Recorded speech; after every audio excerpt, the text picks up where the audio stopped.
Hello, all the young ones, and welcome back to this concluding part of the chapter. We are going to read the chapter, The Man Who Gave India Wings. आज हम इस chapter का concluding part पढ़ने वाले हैं, the man who gave India wings, यानी कि वो आदमी जिसने भारत को पंख दिए। तो आइए पढ़ते हैं इस चैप्टर का कंक्लूडिंग पार्ट। तो बच्चों, लास्ट सेशन में हमने पढ़ा था जेआरडी के बारे में। जेआरडी जिन्होंने भारत को पंख दिए, जो कि इस चैप्टर का नाम है the man who gave India wings. तो उनके बारे में, उनके बचपन के बारे में, उनका जन्म कहाँ हुआ, उनके माता पिता, वो भारत कैसे आए अपनी पढ़ाई छोड़ के, और किस तरह से बहुत ही कम उम्र में वो टाटा सन्स एंड बोर्ड के जो है डायरेक्टरशिप उनको मिल गई। तो इन सब बारे में हमने पिछले सेशन में पढ़ा था। आइए अब उसके आगे पढ़ते हैं। JRD became India's first licensed pilot in 1929, यानी कि JRD भारत के पहले लाइसेंस धारक पायलट बने सन 1929 में। यानी कि वो पहले ऐसे भारतीय थे जिनको लाइसेंस मिला था पायलट का। पायलट यानी कि जो एरोप्लेन्स वगैरह चलाते हैं, हवाई जहाज चलाते हैं, उनको पायलट बोलते हैं। It was JRD who gave India wings to fly in 1932. वो जेआरडी ही थे जिन्होंने भारत को पंख दिए सन 1932 में। JRD set up Tata aviation service by piloting the first flight himself from Karachi to Bombay in a small aircraft. तो यह बता रहे हैं कि जेआरडी ने टाटा एविएशन सर्विस इसको स्टार्ट किया। टाटा एविएशन सर्विस यानी कि जो हवाई जहाज और इससे संबंधित होता है, तो उसको स्टार्ट किया पहली बार। और ये कैसे स्टार्ट किया? By piloting the first flight himself. उन्होंने पहली फ्लाइट, पहला हवाई जहाज जो था वो खुद उड़ाया उन्होंने, फ्रॉम कराची टू बॉम्बे, कराची से बॉम्बे चलाकर, इन अ स्मॉल एयरक्राफ्ट। तो छोटा सा हवाई जहाज था जिसको वो कराची से बॉम्बे लाए, और ये पहली बार इन्होंने किया था। तो ये टाटा एविएशन सर्विस जेआरडी ने इस तरह से शुरू की। JRD at the age of 34 was elected the chairman of Tata and Sons in 1938, making him the youngest head of the largest industrial group in India. JRD वो पहले जो है भारतीय थे सबसे छोटी उम्र के, जो कि किसी इतने बड़े इंडस्ट्रियल ग्रुप, औद्योगिक जो संगठन था भारत में, उसके जो है वो हेड बने थे। तो ये बहुत ही गौरव की बात थी। JRD at the age of 34, तो 34 साल की उम्र में वो इलेक्ट हुए थे चेयरमैन, यानी कि अध्यक्ष जो है वो इलेक्ट हुए थे। किस चीज के इलेक्ट हुए थे चेयरमैन? टाटा एंड सन्स के। टाटा एंड सन्स के चेयरमैन इलेक्ट हुए थे वो सन 1938 में, making him the youngest head of the largest industrial group in India. तो इससे वो जो सबसे बड़ा औद्योगिक ग्रुप था भारत का, उसके वो सबसे छोटी उम्र के, 34 साल यानी बहुत ही छोटी उम्र होती है, तो इस उम्र में वो उसके हेड बन गए थे इतनी बड़ी कंपनी के। In 1948, Air India was launched jointly by JRD and the Indian government. सन 1948 में एयर इंडिया इसका लॉन्च हुआ था, इसको जो है खोला गया था पहली बार। ये भारत सरकार ने जेआरडी के साथ मिलकर एयर इंडिया को लॉन्च किया था। इन 1953, JRD was made the chairperson of India. तो 1948 में एयर इंडिया जो है भारत सरकार ने जेआरडी के साथ मिलके इसको लॉन्च किया, और 1953 में जेआरडी को इसका चेयरपर्सन बना दिया गया एयर इंडिया का। For the next 25 years, he worked tirelessly to make Air India successful. और इसके बाद अगले 25 साल तक जो है जेआरडी ने बिल्कुल टायरलेसली यानी बिना थके हुए काम किया, ताकि वो एयर इंडिया को सक्सेसफुल सफल बना सके। JRD excelled not only as an aviator, but also as a philanthropist, educationist, sportsman, poet and sculptor. तो JRD ने सिर्फ जो है एज एन एविएटर, यानी कि जो हवाई जहाज वगैरह चलाते हैं, तो इस कला में ही खाली उनको निपुणता हासिल नहीं थी, इसके अलावा वो एक बहुत ही बेहतरीन फिलेंथ्रोपिस्ट, यानी कि मानवतावादी। मानवतावादी का मतलब क्या हुआ? कि जो दूसरों का, दूसरे मनुष्य का, दूसरे लोगों का भला करे, उसके बारे में सोचे, उसको बोलते हैं फिलेंथ्रोपिस्ट। तो वो एक बहुत ही जो है एक्सलेंट फिलेंथ्रोपिस्ट थे, मानवतावादी। शिक्षाविद थे, स्पोर्ट्समैन यानी कि खिलाड़ी, पोएट यानी कवि, और इसके साथ ही स्कल्प्टर यानी कि जो मूर्तिकार होते हैं। तो ये सब भी वो एक बहुत ही बेहतरीन क्वालिटी के थे। He received the highest civilian award, the Bharat Ratna, in 1992 from the Indian government. उनको भारत सरकार द्वारा जो सबसे उच्च जो नागरिक सम्मान है वो मिला था सन 1992 में, भारत रत्न। तो भारत रत्न इनको 1992 में मिला। JRD's last major public statement was an appeal to Indians to maintain peace. JRD का जो सबसे आखिरी जो पब्लिक स्टेटमेंट जो उन्होंने लोगों को कुछ संबोधन दिया था, तो वो एक अपील थी, वो एक विनती थी, भारतीयों से उन्होंने विनती की थी ताकि वो शांति बनाए रखें, maintain piece. He breathed his last on November 29, 1993. तो 29 नवंबर 1993 को उन्होंने अपनी आखिरी सांसें गिनी। Do you know JRD Tata was not only the director of the Tata company but also a great human being? क्या आपको पता है कि JRD टाटा जो है सिर्फ जो है टाटा कंपनी के एक डायरेक्टर, एक निदेशक ही नहीं थे, बल्कि एक बहुत ही अच्छे, बहुत ही महान एक जो है मानव भी थे, मनुष्य भी थे। He made sure that 75% of the company's profit was spent on looking after the workers and those in need. तो उन्होंने ये निश्चित किया था कि उनकी कंपनी को जो भी प्रॉफिट होता है, जो भी जो है लाभ मिलता है, नफा होता है, उसका 75%, 75% उसका उनके नफे का जो है ऐसे लोगों को जाए जो उनकी कंपनी के वर्कर्स हैं, काम करने वाले हैं, और इसके साथ ही जो जिनको नीड है, जिनको जरूरत है, तो इन लोगों के जो है हित में ये पैसा खर्च होता था, 75%। When you work as if everything depends on you.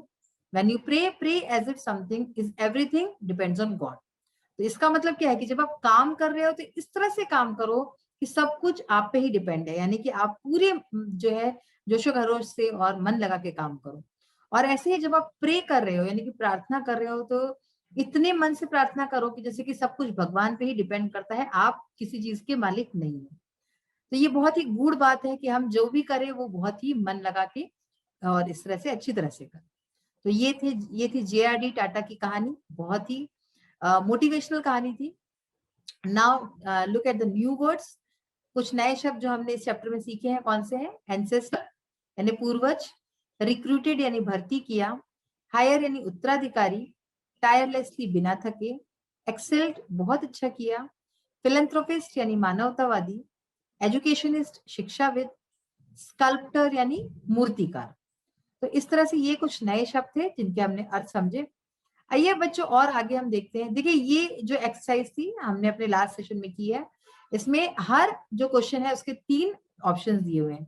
Suppose जैसे कि फर्स्ट क्वेश्चन है, JRD's father did not consider a college degree necessary. JRD के पिता को कॉलेज डिग्री नेसेसरी नहीं लगती थी, क्यों नहीं लगती थी? टू सक्सीड इन लाइफ, कि वो जीवन में सफलता हासिल करने के लिए जरूरी नहीं थी, टू अर्न इन लाइफ पैसा कमाने के लिए जरूरी नहीं थी, या फिर टू हेल्प अदर्स दूसरों की मदद करने के लिए। तो इसमें जो फर्स्ट ऑप्शन है टू सक्सीड इन लाइफ, ये सही है। तो इसी तरह से और भी जो है इसमें 3 ऑप्शन दिए आपको, करेक्ट ऑप्शन हम पहले ही बता चुके हैं आंसर्स में। अब देखिए आज हम नरेशन का पार्ट पढ़ेंगे, change from direct to indirect form of speech. Direct speech और इनडायरेक्ट स्पीच, इसके बारे में आज हम पढ़ते हैं। There are 2 forms of speech. Speech के 2 फॉर्म्स होते हैं, डायरेक्ट और इनडायरेक्ट। तो सबसे पहले डायरेक्ट फॉर्म ऑफ स्पीच देखते हैं। A statement given by the speaker himself. Direct speech में क्या होता है कि जैसे कोई शब्द बोलते तो अक्षरशः उसका जो शब्द होता है वो होता है डायरेक्ट स्पीच, जो कि स्पीकर बोलने वाला खुद बोल रहा है। Direct speech consist of 2 parts. Direct speech के 2 पार्ट्स होते हैं, रिपोर्टिंग स्पीच और रिपोर्टेड स्पीच। देखिए she said to him love begets love, ठीक है, तो शी सेड टू हिम यानी कि उसने उससे कहा। तो अब इसमें आप देख सकते हैं कि 2 पार्ट्स है। शी सेड टू हिम, उसने उससे कहा, तो शी सेड टू हिम क्या हो गया? रिपोर्टिंग स्पीच, किसने किससे कहा, इस तरह से। लव बिगेट्स लव, अब ये आप देख रहे हैं कि ये डबल इन्वर्टेड कॉमर्स में, यानी कि उसने क्या कहा वो शब्द यहाँ पे कोट हो रहे हैं, तो ये है रिपोर्टेड स्पीच, इसको रिपोर्टेड स्पीच बोलते हैं। तो reporting speech and reported speech. Indirect form of speech, अब इनडायरेक्ट फॉर्म कौन सा होता है स्पीच का? जैसे कि अभी आपने देखा कि उसमें डायरेक्टली ये बताया जा रहा है कि उसने ये शब्द कहे, उसके शब्द बताए गए। इनडायरेक्ट स्पीच क्या होता है? जब हम कहते हैं कि मेरी माँ ने मुझसे कहा कि, इस तरह से कह के फिर अगर मैं ये बोलूं कि मेरी माँ ने मुझसे कहा कि मैं आज बाजार जाऊंगी, और अगर इसी को मैं इस तरह से बोलूं, मेरी माँ ने मुझसे कहा कि वो आज बाजार जाएगी, ये अंतर है, ये मैंने आपको हिंदी में भी समझाया है। देखिए, statement conveyed by another person to someone, यानी कि जो स्टेटमेंट किसी का है, किसी और का स्टेटमेंट मैं कन्वे कर रही हूँ, मैं किसी और को बता रही हूँ, तो वो होता है indirect speech. In indirect speech inverted commas are not used. Inverted commas जो अभी हमने देखे थे डायरेक्ट स्पीच में, वो नहीं लगते। The comma between reporting speech and reported speech is removed and they are joined together by the conjunctions like that, if और whether. जो कॉमा होता है इन दोनों के बीच में, देखिए ये जो सेंटेंस था इसमें ये कॉमा आपको दिख रहा होगा, तो ये कॉमा हट जाता है, ये इन्वर्टेड कॉमास हट जाते हैं, और कॉमा की जगह जो है लगता है that, if, she said to him that, ठीक है ना, इस तरह से होगा। तो ये एक फर्क हो गया। फिर क्या होता है, the signs of question mark and exclamation are not used. अगर आपका जो है डायरेक्ट स्पीच में क्वेश्चन है या फिर एक्सक्लेमेशन है, तो ये सारे मार्क्स हट जाते हैं। Instead full stop sign is used, बल्कि इसकी जगह फुल स्टॉप का साइन लग जाता है। The tense of reporting speech is not change. Reporting speech का टेंस जो है वो चेंज नहीं होता है। The forms of interrogative, imperative, exclamatory sentences are changed to assertive sentences. किसी भी तरह का सेंटेंस हो, चाहे वो इंटरोगेटिव हो, इम्पेरेटिव हो, एक्सक्लेमेटरी हो, इस तरह के सेंटेंसेस में क्या होता है, वो चेंज हो जाते हैं। क्वेश्चंस है तो वो चेंज हो जाएंगे, ठीक है ना, कमांड्स है तो वो चेंज हो जाएंगे, तो और वो assertive में चेंज हो जाते हैं। The tense of reported speech is changed according to the tense of reporting speech. Reported speech की टेंस यानी कि काल जो है वो चेंज हो जाता है रिपोर्टिंग स्पीच की इसमें। ये जो है ना चीजें आपको अभी सुनाई देने में बहुत कठिन लग रही होंगी, लेकिन जैसे जैसे हम करेंगे तो आप सोचोगे कि ये इजी है। First person in the reported speech changes according to the subject. जो सेंटेंस में जो फर्स्ट पर्सन है वो चेंज हो जाता है सब्जेक्ट के हिसाब से।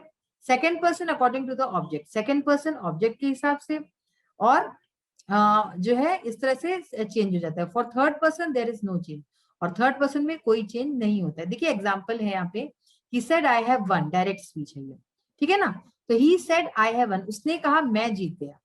अब अगर मैं इसको इनडायरेक्ट में करूंगी तो कैसे बोलूंगी, उसने कहा कि वो जीत गया, ठीक है, समझ में आ रही बात। ही said that he had one, तो यहाँ पे आई की जगह ही हो गया और हैव की जगह हैड हो गया, ये चेंजेस आ गए। तो अब आइए देखते हैं इसके जो एक्सरसाइज पार्ट है वो सारी देखते हैं हम एक बार और अच्छे से और समझते हैं। सबसे पहले देखते हैं वर्ड पावर की exercise. Match the words given in column A with their meanings in column B. तो कॉलम ए में वर्ड्स हैं और कॉलम बी में मीनिंग्स है। मैंने यहाँ पे डायरेक्टली आंसर्स सामने लिख दिए हैं, आंसर्स आर गिवन डायरेक्टली। तो एंसेस्टर्स, इसका क्या मीनिंग है, फोर फादर्स यानी कि हमारे जो पूर्वज। एविएशन, इसका क्या मीनिंग है, science of making and flying aircraft, यानी कि जो एयरक्राफ्ट है, हवाई जहाज और ये सब जो चीजें होती है उसको बनाने की कला, बनाने का विज्ञान और उड़ाने का विज्ञान, तो इसको एविएशन बोलते हैं। Philanthropist, one who supports the activities for the welfare of others, जो दूसरों की भलाई के लिए जो कुछ एक्टिविटीज करे, काम करे, उसको फिलेंथ्रोपिस्ट बोलते हैं। स्कल्प्टर यानी a person who makes figures and objects out of stone, wood, etc. एक व्यक्ति जो कि फिगर्स बनाता है, चाहे फिर वो या फिर ऑब्जेक्ट्स बनाता है स्टोन से, यानी पत्थर से या फिर लकड़ी से, या फिर और कुछ भी हो सकता है, तो वो स्कल्प्टर होता है। और अवार्ड का मतलब है प्राइज। देखिए language practice, fill in the blanks with suitable preposition from the box. यहाँ पे कुछ प्रेपोजिशंस दिए हुए हैं, to, from, in, into, on, तो इसको हमें फिल करना है। देखिए he was born in Paris, यानी कि वो पेरिस में पैदा हुए ऑन जुलाई 29, 1994।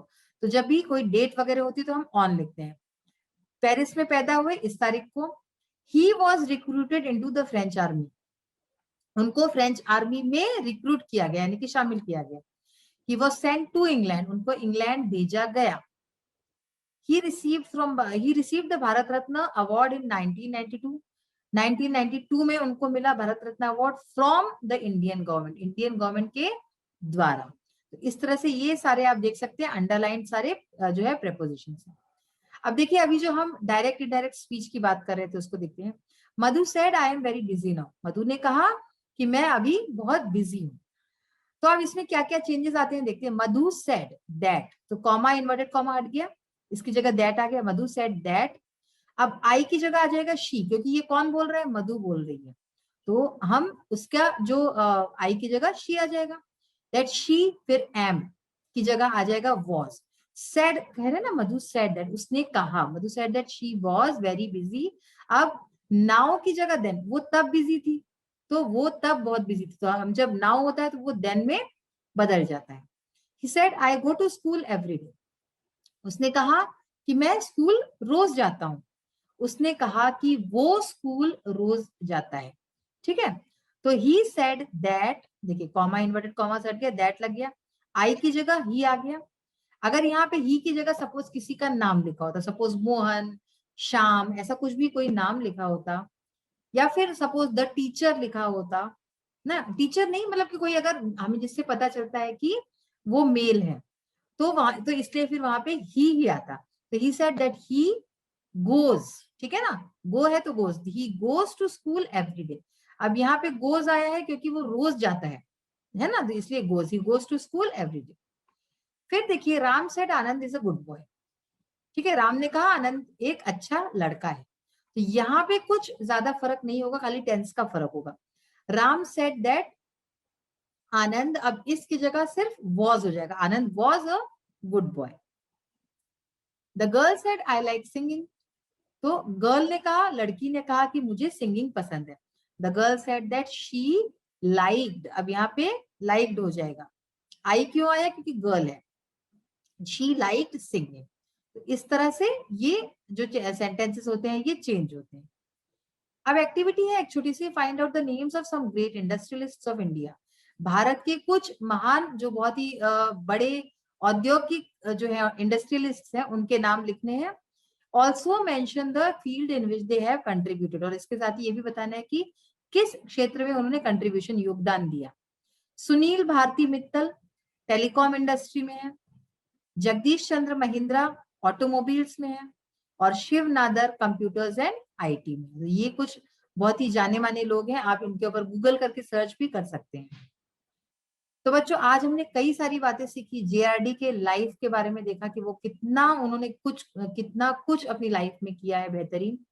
तो हम भी अगर चाहें तो बहुत कुछ कर सकते हैं। इसके साथ ही हमने ये सीखा कि आज जो डायरेक्ट और इनडायरेक्ट स्पीच थी उसके बारे में भी काफी सारी जानकारी हासिल की हमने। We will meet in the next session. Till then, take care of yourself and your family. Have a great day. Bye.